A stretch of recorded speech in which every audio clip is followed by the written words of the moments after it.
Last year, I reviewed the Xiaomi Air 2 and I found it to be okay. Not worth it for the price if you ask me, but it does have a really nice, super true to life sound alongside one of the cleanest and clear sounding call quality. But that's it. Its control schemes suck. The battery doesn't last very long and the case is just whatever, given that it went for like what? $60? They've upgraded it since to support wireless charging, so it's slightly better now, but still, the rest of the things are mostly the same.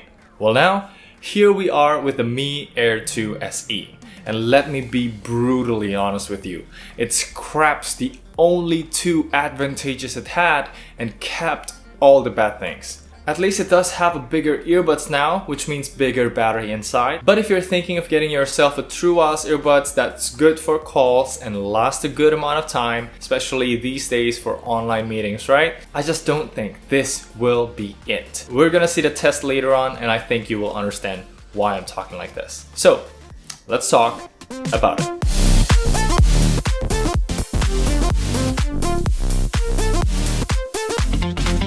Selamat pagi! Good morning everyone, Kenneth here, and today we'll be reviewing the Xiaomi Mi Air2 SE. But before we go into the review, I just want to let you know right here, right now, I don't like this earbuds. And I don't recommend it. For the price, you'd be better off getting something else. Anything. And I mean it, anything will be better. I haven't tested Transmart Onyx Ace, Soundpeats True Air, but I think they will be better. And I don't even mind recommending the Realme Buds Air Neo, even though it's more expensive, just because it's a more solid all-around earbuds. But before I talk more about it, I want to give a shout out to my local store who made this review possible, Tech Cube. They reached out to me, sent this for review, but I feel so sorry I can't recommend this. So I still want to help them out. If you are in Indonesia, I really recommend their store for stuff like true wireless earbuds, smartwatches, and they're really trusted and organized. I bought my Redmi Air2 SE from them and had a terrific experience. So yeah, go check them out in Tokopedia, Shopee, and Bukalapak. Thank you, Tech Cube, and sorry, I hope you still want to sponsor me stuff in the future. Anyway, don't forget to leave a like and subscribe if you appreciate what I do, and let's get back to the topic. I do feel like I'm going to make a rant video here, so brace yourselves, but hopefully it won't be too painful to watch. But seriously, Xiaomi is one of my favorite budget brands. That's why I had a Redmi phone that's on my teleprompter right now, and also that K20 Pro I reviewed. I loved it. But they don't do everything right. Especially, I don't understand why they push their Mi AI thing so hard, even though it's only in Mandarin. Maybe the Chinese market is so big that they decided to just ignore the international market, or I don't know, they just don't care. But whatever they decided to do, it makes their true wireless earbuds experience subpar. So, Xiaomi Mi Air2 SE.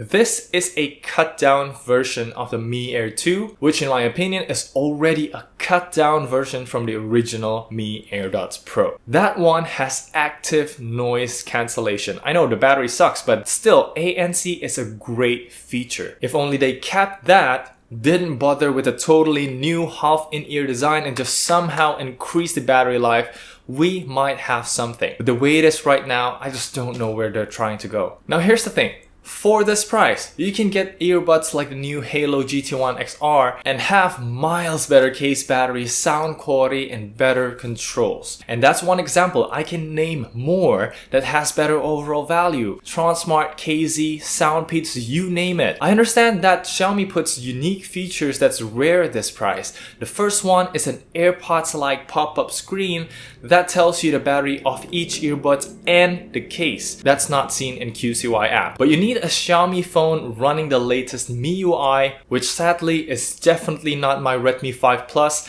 and also I tried it on my brother's Redmi K20 Pro, and guess what? Nothing happened.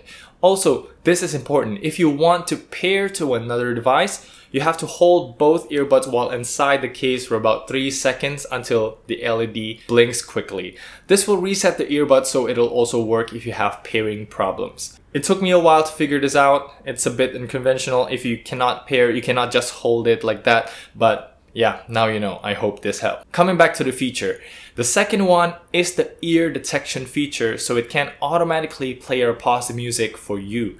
It's a capacitive sensor though, not an optical one, but it still has a good algorithm that needs the whole ear tips to be in contact with skin, so it won't trigger any unwanted behavior just you touching slightly on it. But all these things are just nice additions. A cherry on top of a non-appetizing food doesn't make it any better. So let's talk about the first fundamental thing, the sound quality. I'm already setting my bar very low when it comes to half-in-ear designs. I know they won't have too much bass, so as long as I can still enjoy my music, I'll be fine. That's why I recommended the Plextone 4 Live. I actually enjoyed my time with it, but here, the vocals. It's just like listening to a small speaker from an old laptop. Just the vocals though. I don't complain about the bass, cause it's there. And I remember clearly that the Mi Air 2 got almost none, so it's actually an improvement. But still, it's not even close to what the real Mi Buds Air Neo can do. So now that we have some bass, we can say acoustics, pop songs, instrumentals, they will sound good, right? I told you. The vocals sounded like they come out of a small old laptop speaker, and it's no good. I think what makes it so weird is the soundstage. I'm going to pick Always by Bon Jovi to explain it to you here. At the start, drums, guitars, pianos, they're fine. Then the vocals come in. Then they reach the chorus. Suddenly, everything felt like spread on the same plane, like butter on a bread. There's no depth to it. Whereas usually the vocals are in front, drums are kinda in the back. They just compete with each other here, and it felt weird. It's just like when someone talks after they got a punch in the face. I don't know if that makes sense. But it's not like it's super bad or anything. I can listen to it, but I don't enjoy it as much as I do with literally any other earbuds I tested. Not mentioning Bluetooth High. Fortunately, the three main songs I usually compare earbuds, Enter Sandman, Hotel California, Don't Stop Me Now, I can somewhat accept the sound here, especially because the bass is noticeable enough, which is great for a half-in-ear design. So your miles may vary depending on your preference and your song, but I hope this gives you a picture of how it sounds. Some of you might think I'm nitpicking and being too harsh on this thing, but for most people, I think for this price, it will be a turn off. Volume could possibly be a problem too. Usually with other in-ear earbuds, indoors I listen to music at 50% max, but here I'm comfortable listening at 60-70%, and outdoors probably 80 to 100%. And that's while playing music, which is mostly louder than your usual YouTube videos. So if I'm outside and I found that one quiet video or podcast could be a problem. So let's talk about the second fundamental now, and I won't talk too long about this because it's the controls. As you can see here, you only have not three, not two, but one control on each earbuds. Double tap on the right side, play or pause, left side, voice assistant. I won't deny, Siri works okay, but as I've said in my Air2 SE review, I want to have the option because I know it's possible, and literally Xiaomi is the only one forcing us to use voice assistant to control whatever we need except play or pause. What? And you're hearing this from someone who used voice assistant quite a bit more than a normal person would do. But no matter how good it is, voice assistant needs internet, and once in a while there will be a situation where it'll be awkward to speak suddenly out of silence. There will be no signal and stuff like that. That's why I need to have a reliable on-device control. And it's been 1 full year since the Mi Air 2, and they still use this kind of control scheme, so I'm not holding my breath waiting for them to change this anytime soon. Now let's just move on and talk about the third important aspect, the build quality and fit. This is actually the only part where I can't complain much because the charging case is built good. It's matte textured, curved on the bottom and sharp at the top. It's a very nice, simple white look, and opening it to someone feels like opening an engagement ring box. It has one white LED in front that lights up when lid is open. Solid white means it still has charge, and when it blinks, you need to charge it. And for that, we have a USB-C in the back. So it's good. They've also designed a good lid here as it springs back open if you try to close it just slightly. and if you hold it tilted, it won't close easily until it's more than 90 degrees.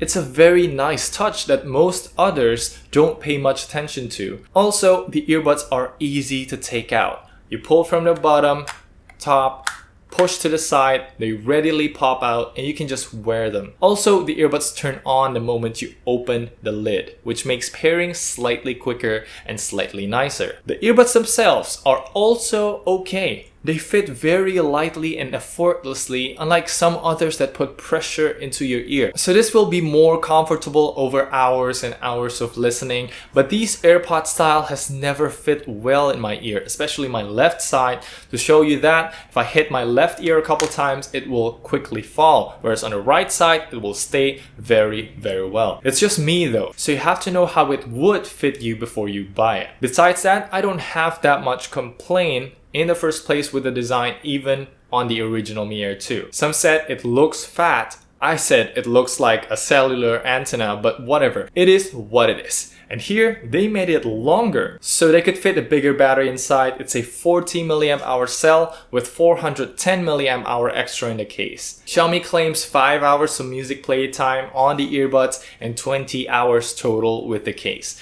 I'd say it should last 5 days up to a week, so no complaints here. Just make sure to follow me on Twitter at TestedByKen to know the details when I test it out. Now, let's check out the latency test and most importantly, the call test.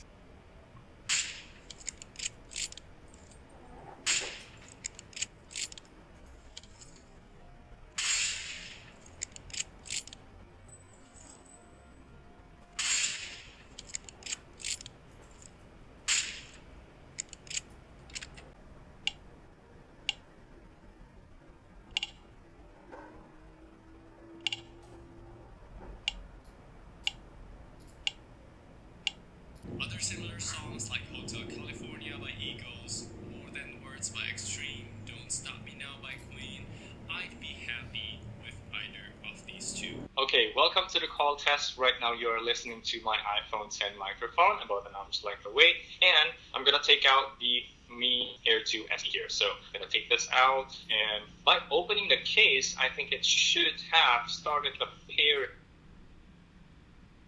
information sound that this is paired to the phone. So right now you're listening to my voice through the Mi Air 2 SE microphone.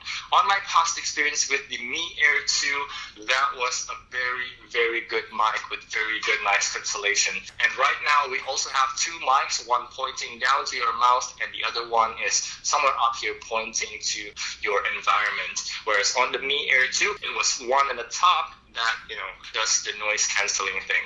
Okay, so we'll test the noise cancellation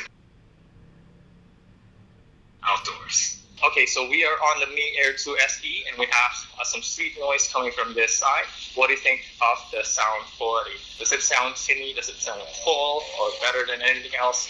Can you hear that? There was just a motorcycle pass by. So yeah, this is the outdoor call test. Let's go back upstairs and we'll finish the video. Okay, you see what happened there? The latency is fine, but call quality is where it really falls apart. And I did the call test alongside GT1 XR, Realme Buds Q, Buds Air Neo, and those three perform much better, with the Buds Air Neo coming out on top from having the best noise cancellation. Knowing this makes me really, really disappointed, because I thought the only thing that I'll be holding on to when justifying the purchase of Air 2 SE was the call quality. The hardware is there. It's got two mics, it's got better battery life than before, but sadly it just doesn't perform up to the mark. Now I can't recommend it for calls, definitely not for sound quality. Controls suck as always. I can only tell you that it's built pretty well, it's dual mode, has good connectivity, but that's it. For those who are wondering, I tried the Mi AI app in my iPhone in hopes for changing the controls,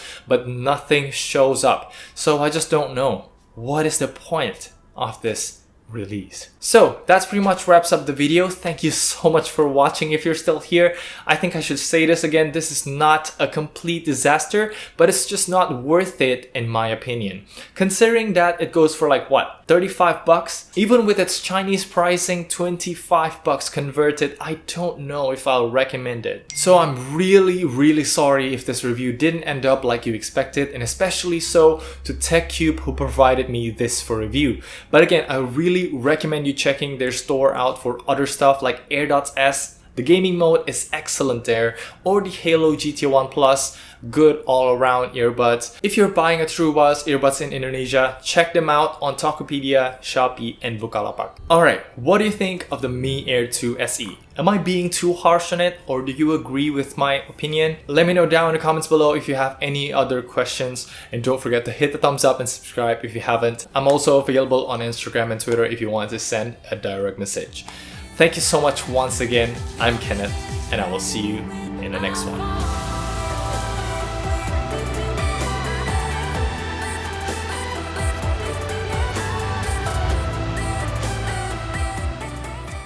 It has one white LED. What the?